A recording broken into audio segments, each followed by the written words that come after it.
तो आज का हमारा क्लास है कंप्यूटर सॉफ्टवेयर पर।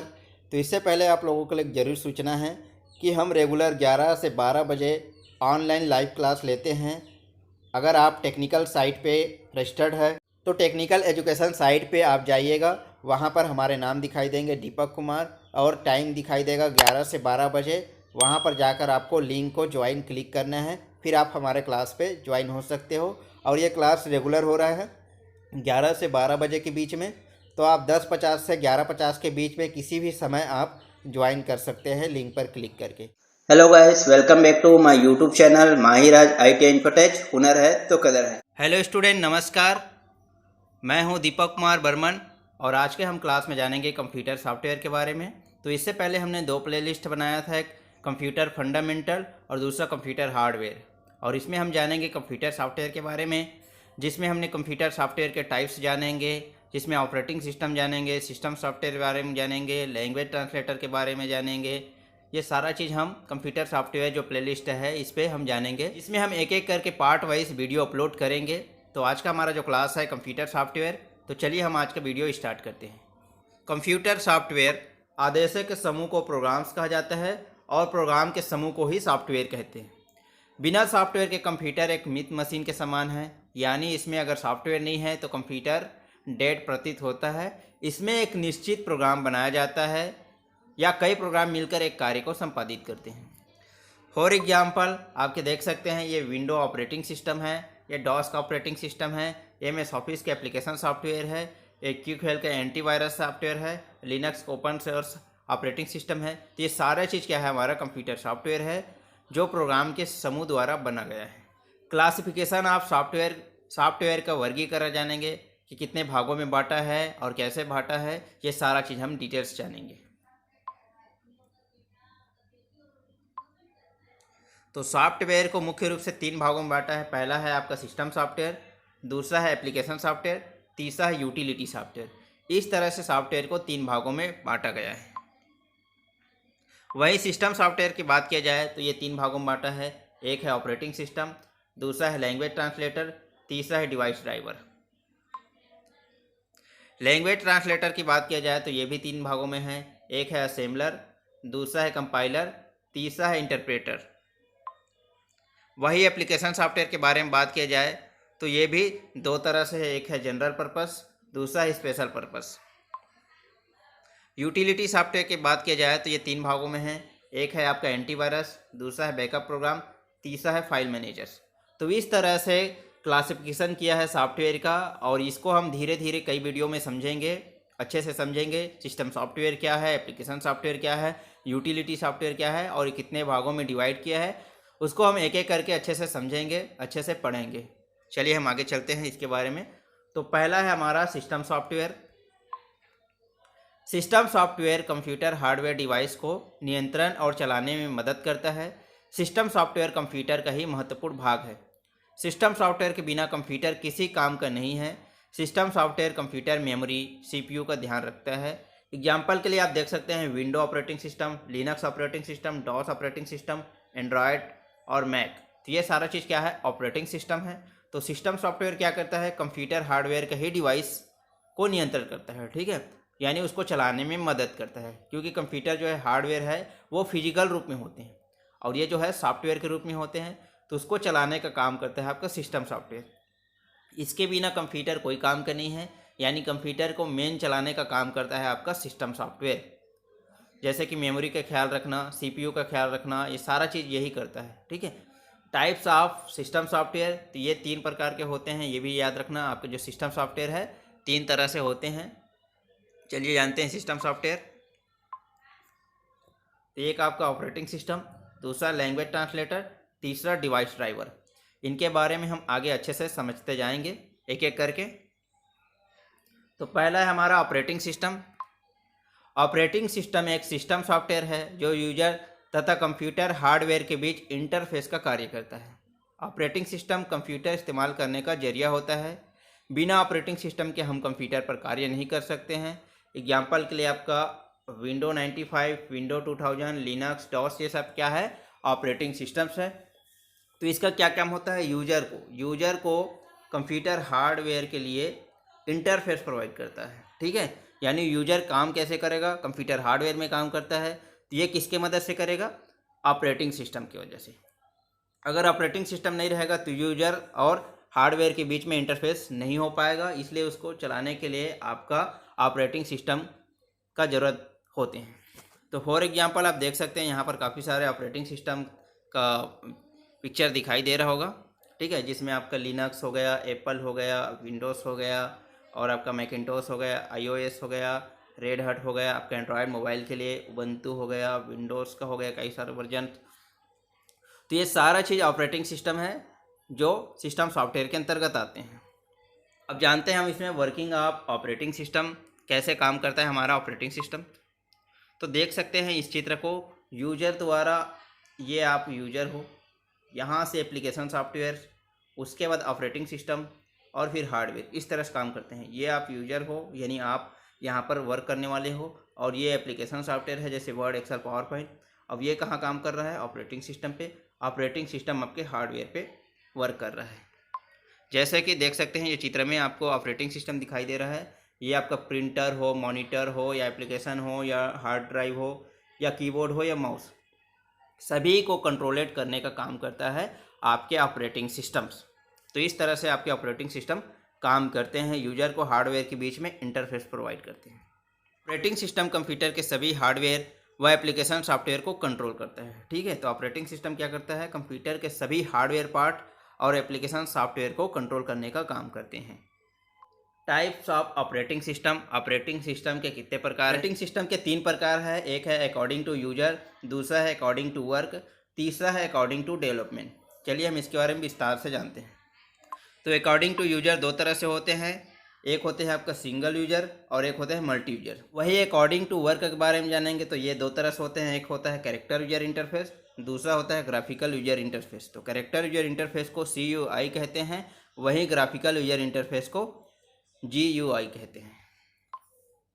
अकॉर्डिंग टू डेवलपमेंट के अनुसार से कई सारे होते हैं, जैसे कि आपका batch processing operating system, time sharing operating system, multitasking operating system, real time operating system, multi processing operating system और एम्बेडेड डिस्ट्रीब्यूटेड ऑपरेटिंग सिस्टम। तो इस तरह से ऑपरेटिंग सिस्टम के कई तरह से प्रकार हैं।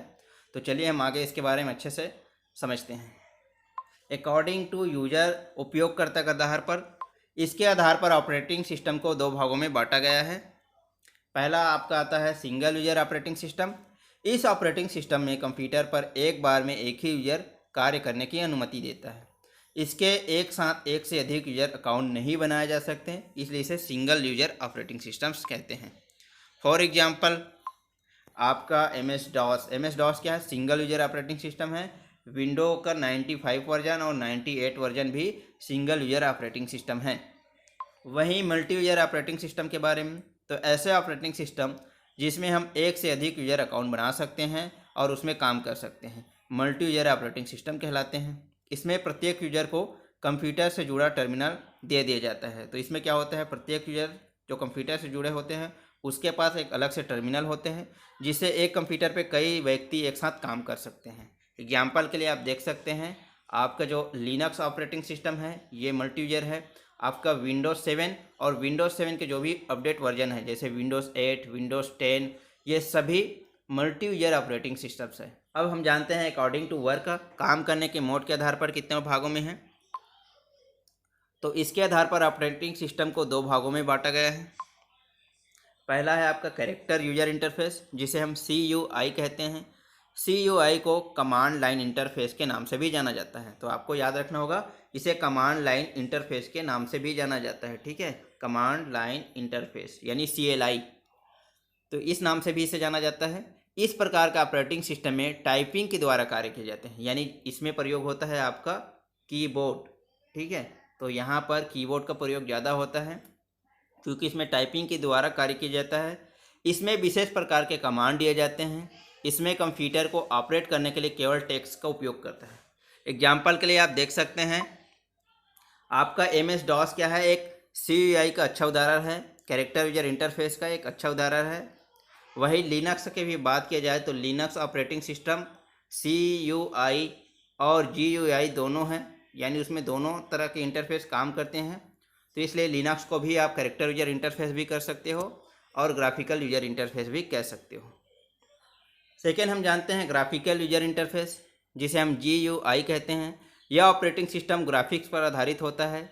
इसमें कीबोर्ड और माउस के माध्यम से इनपुट दी जाती है। इसमें जो इंटरफेस दिया जाता है वो सभी ग्राफिकल के रूप में होते हैं। इसमें हमें कमांड देने के लिए टाइप करने की ज़रूरत नहीं पड़ती। माउस से क्लिक करके ही हम कंप्यूटर को ऑपरेट कर सकते हैं। तो यहाँ पर याद रखना माउस का प्रयोग हो रहा है, तो माउस का प्रयोग ग्राफिकली रूप से होता है, ठीक है। तो यहाँ पर ग्राफिक के रूप में हो रहा है, यानी टेक्स्ट के रूप में नहीं है, यह ग्राफिक के रूप में है। और यहाँ पर हमारा कीबोर्ड और माउस दोनों का प्रयोग होते हैं, दोनों के माध्यम से इनपुट दे सकते हैं। तो एग्जाम्पल के लिए आप देख सकते हैं विंडोज़ 7 और विंडोज़ 7 के जितने भी अपडेट वर्जन हैं वो सभी आपका आता है ग्राफिकल यूजर इंटरफेस, जो कि यूजर फ्रेंडली होता है, जिसे लोग आसानी से सीख सकते हैं, जान सकते हैं, और ये ज़्यादा प्रचलित ऑपरेटिंग सिस्टम भी है।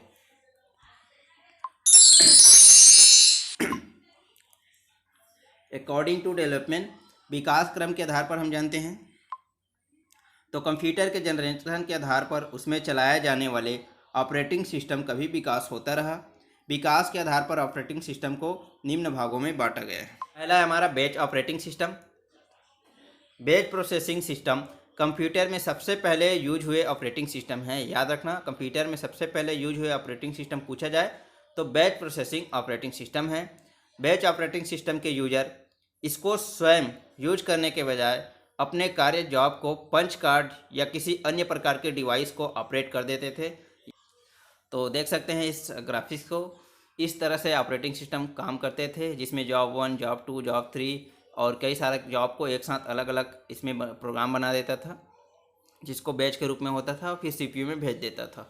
पंच कार्ड के रूप में जो भी या अन्य डिवाइस के रूप में इसे ऑपरेट कर दिया जाता था। सेकेंड है हमारा टाइम शेयरिंग ऑपरेटिंग सिस्टम और मल्टी यूजर ऑपरेटिंग सिस्टम। इस ऑपरेटिंग सिस्टम का प्रयोग नेटवर्क में किया जाता है। कहाँ पर? इसका नेटवर्क बनाने में किया जाता है, ठीक है। इसके माध्यम से यूजर एक ही समय में एक ही प्रोग्राम पर कार्य कर सकते हैं। इस प्रकार के ऑपरेटिंग सिस्टम में यूजर के अकाउंट बना दिए जाते हैं, जिससे यूजर को सॉफ्टवेयर उपयोग करने हेतु कितनी परमिशन ये ज्ञात हो जाता है, ठीक है। ये ग्राफिक्स को देख सकते हैं, जहाँ पर user 1, user 2, user 3, user 4, user 5 एक नेटवर्क जुड़े हुए हैं, एक सर्वर से जुड़े हुए हैं, जहाँ पर एक समय में एक ही यूजर प्रोग्राम पर कार्य कर सकते हैं। थर्ड है आपका मल्टीटास्किंग ऑपरेटिंग सिस्टम। इस प्रकार के ऑपरेटिंग सिस्टम में मल्टीटास्किंग ऑपरेटिंग सिस्टम में एक समय में एक से अधिक कार्य यानी टास्क कराए जा सकते हैं। वास्तविकता में प्रोसेसर बहुत जल्दी अलग अलग प्रोसेस कर लेता है, तो प्रोसेसर यहाँ पर बहुत मजबूत होता है, जो कि अलग अलग प्रोसेस को समय प्रदान करता है, जिसे CPU से लोडिंग कहते हैं, ठीक है। तो CPU में सारा चीज़ लोडिंग होता है, यानी प्रोसेस होता है। यह कार्य इतनी तेज़ी से होते हैं कि यूजर को सभी कार्य एक साथ होते हुए प्रतीत होता है। इससे CPU को खाली समय में सर्वोत्तम उपयोग हो जाता है, यानी CPU खाली नहीं रहता है, एक साथ कई काम को एक साथ कर सकते हैं। एग्जाम्पल के लिए आप देख सकते हैं, आप अगर यूजर है, ये यूजर हो, तो आप वेब ब्राउज़र में कुछ काम कर रहे हो, उसी समय आप MS वर्ड में भी काम कर रहे हो, एंटीवायरस भी आपका काम कर रहा है, आप कई सारे काम एक साथ कर रहे हैं इस ऑपरेटिंग सिस्टम के सहायता से। नेक्स्ट है हमारा रियल टाइम ऑपरेटिंग सिस्टम। इसे डेटा प्रोसेसिंग सिस्टम के रूप में भी जाना जाता है। इसमें किसी कार्य को पूर्ण करने के लिए एक पूर्ण निर्धारित समय होता है, यानी रिस्पॉन्स टाइम होता है, ठीक है, जिसे हम रिस्पॉन्स टाइम कहते हैं। यह प्रोसेस कंट्रोल और टेलीकम्युनिकेशन में अधिक प्रयोग किए जाते हैं। कहाँ पर? टेलीकम्युनिकेशन में अधिक प्रयोग किए जाते हैं। इनका उपयोग कहाँ पर होता है, ये चीज़ याद रखना। एक होता है वैज्ञानिक अनुसंधान कार्यों में, मेडिकल में, इमेजिंग सिस्टम में, एयर ट्रैफिक में कंट्रोल करने के लिए, और रोबोट्स में इत्यादि के लिए आपका रियल टाइम ऑपरेटिंग सिस्टम का प्रयोग किए जाते हैं। नेक्स्ट है आपका मल्टी प्रोसेसिंग ऑपरेटिंग सिस्टम। इस प्रकार के ऑपरेटिंग सिस्टम उन जगहों में प्रयोग किए जाते हैं जहां पर एक से अधिक प्रोसेसर सिस्टम में लगे होते हैं, यानी एक से अधिक प्रोसेसर इस्तेमाल करने की तकनीक पैरेलल प्रोसेसिंग कहा जाता है, ठीक है। यानी एक कंप्यूटर में एक से अधिक प्रोसेसर लगे हुए होते हैं, जिसमें मल्टी प्रोसेसिंग काम में लिया जाता है, तो इसे हम पैरेलल प्रोसेसिंग भी कहते हैं। कुछ इस तरह से इसका ग्राफिकली है, देख सकते हैं, यहाँ पर इनपुट आउटपुट डिवाइस दिया गया है, वही मेमोरी, और यहाँ पर बस।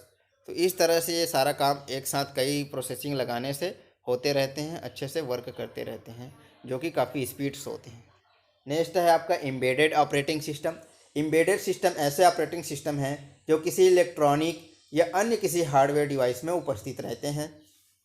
ये रोम में ही उपस्थित रहते हैं। इनका उपयोग घरेलू उपयोग वाले उपकरण जैसे कि microwave, washing machine, car management system, traffic control, ये सारे चीज़ों में लगे हुए होते हैं। यानी किसी अन्य डिवाइस के अंदर एक प्रोसेसर के रूप में छोटा सा लगे हुए होते हैं, उसे ही हम एम्बेडेड ऑपरेटिंग सिस्टम्स कहते हैं।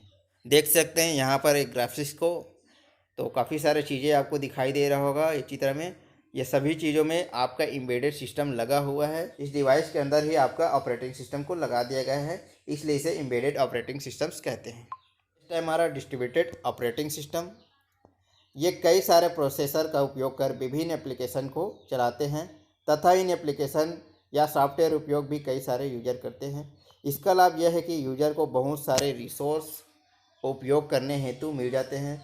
अगर एक सिस्टम बिगड़ जाता है तो अन्य सिस्टम को उपयोग भी किया जा सकता है। यह है आपका architecture of distributed operating system. इसमें आप कई सारे काम को एक साथ कर सकते हैं। नेक्स्ट है आपका ओपन सोर्स ऑपरेटिंग सिस्टम। इसमें सॉफ्टवेयर व सोर्स कोड सबके लिए उपलब्ध होता है। कोई भी अपनी आवश्यकता अनुसार आसानी से परिवर्तित कर सकते हैं। यानी कि ये जो कोड होता है ये किसी के लिए भी फ्री में अवेलेबल होता है, कोई भी इसे अपना परिवर्तन कर सकता है। फॉर एग्जांपल आपका लिनक्स ऑपरेटिंग सिस्टम और मोबाइल में गूगल का आपका Android open source operating system है।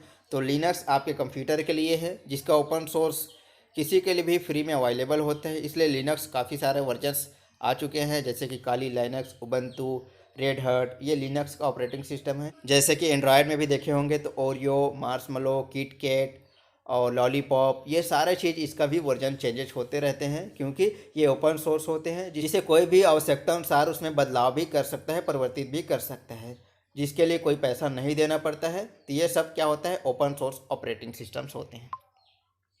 वहीं क्लोज सोर्स के बारे में बात किया जाए तो क्लोज सोर्स ऑपरेटिंग सिस्टम, इसमें सॉफ्टवेयर का सोर्स कोड गुप्त रखा जाता है, यानी इसे सिक्योर रखा जाता है और उपयोगकर्ता निर्धारित शुल्क चुकाकर ही से सॉफ्टवेयर का उपयोग कर सकते हैं। तो क्लोज सोर्स ऑपरेटिंग सिस्टम में हमें पैसा देना होता है।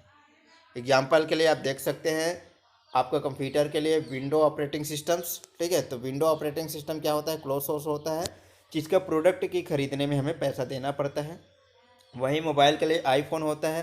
तो एप्पल का आईफोन के बारे में सभी जानते हो, काफ़ी महंगे होते हैं। और महंगे होने का कारण क्या होता है, इसमें जो होता है सिक्योरिटी काफ़ी अच्छी होती है, इसलिए ये महंगे होते हैं। और देख सकते हैं ये क्लोज सोर्स है, तो इसका भी हमें पैसा देना पड़ता है, इसलिए ये काफ़ी महंगे होते हैं। तो ये था आपका ओपन सोर्स ऑपरेटिंग सिस्टम और close source operating systems. Feature of operating systems.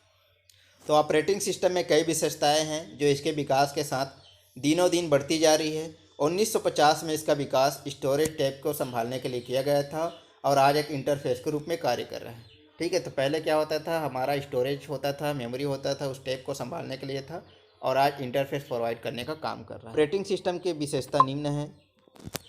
तो देख सकते हैं यहाँ पर ऑपरेटिंग सिस्टम के ग्राफिक्स, ये आपका सुरक्षा प्रोवाइड करता है, प्रोसेस मैनेजमेंट करता है, मेमोरी मैनेजमेंट करता है, इनपुट आउटपुट सिस्टम को मैनेज करता है, डिस्क को मैनेज करता है, डिवाइस को मैनेज करता है इत्यादि। ये सारा चीज़ ये ऑपरेटिंग सिस्टम की विशेषताएं हैं। सिक्योरिटी की बात की जाए तो सिस्टम में स्टोर पर्सनल डेटा और इन्फॉर्मेशन को ऑपरेटिंग सिस्टम द्वारा सुरक्षित किया जाता है। ऑपरेटिंग सिस्टम को पासवर्ड से सुरक्षित करते हैं, ठीक है। किससे, पासवर्ड से सुरक्षित करते हैं। यह यूजर को पहले लॉगिन करवाता है। इसमें फ़ाइल को भी पासवर्ड देकर हम डेटा को सुरक्षित किया जाता है। जब कोई अननोन यूजर फाइल को ओपन करता है तो ऑपरेटिंग सिस्टम उससे पासवर्ड मांगता है। इस प्रकार ऑपरेटिंग सिस्टम हमारे डेटा को कंप्यूटर में सुरक्षित रखता है। दूसरी चीज़ है प्रोसेस मैनेजमेंट, यानी कार्य प्रबंधन। इसके द्वारा ऑपरेटिंग सिस्टम प्रक्रियाओं को शुरू करने में और उसे ख़त्म करने में मदद करता है। ऑपरेटिंग सिस्टम यह देखता है कि प्रोसेसर खाली है या फिर कुछ काम कर रहा है। जब प्रोसेसर का कार्य ख़त्म हो जाता है तो प्रोसेसर को दूसरे कार्य में लगा दिया जाता है और कुछ काम ना होने पर प्रोसेसर को फ्री कर देता है, ठीक है। तो ये सारा काम कौन करता है, प्रोसेसर मैनेजमेंट यानी कार्य प्रबंधन। नेक्स्ट आपका है मेमोरी मैनेजमेंट। मेमोरी मैनेजमेंट के द्वारा यह संसाधनों की आवश्यकता वाले प्रोग्राम में मेमोरी स्पेस को बताता है। जब मेमोरी भर जाती है तो यह फाइल सिस्टम को अलर्ट कर देता है और डिस्क स्पेस को पूर्ण बताता है। इसलिए समय समय पर मेमोरी और स्टोरेज डिवाइस को देखने की सलाह दी जाती है। नेक्स्ट है आपका आईओ सिस्टम मैनेजमेंट यानी इनपुट आउटपुट सिस्टम मैनेजमेंट। जब एक या एक से अधिक प्रोग्राम का निष्पादन किया जाता है तो ऑपरेटिंग सिस्टम विभिन्न इनपुट आउटपुट उपकरणों के मध्य सामंजस्य बिठाने का कार्य करते हैं। डिस्क मैनेजमेंट के द्वारा ऑपरेटिंग सिस्टम फाइल से संबंधित गतिविधि जैसे कि फाइल में सुधार करना, फाइल में नया नाम देना, फाइल का नाम चेंज करना, फाइल को शेयरिंग करना, फाइल स्टोरेज और फाइल की सिक्योरिटी, ये सारी चीज़ की अनुमति ऑपरेटिंग सिस्टम डिस्क को प्रदान करते हैं। Device management, operating system device और प्रिंटर कंट्रोलिंग को मैनेज करता है, ठीक है, और एक करेक्ट फ्लो परमिशन देता है।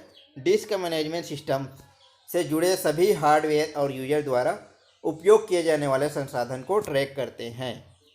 ये देख सकते हैं पॉपुलर ऑपरेटिंग सिस्टम।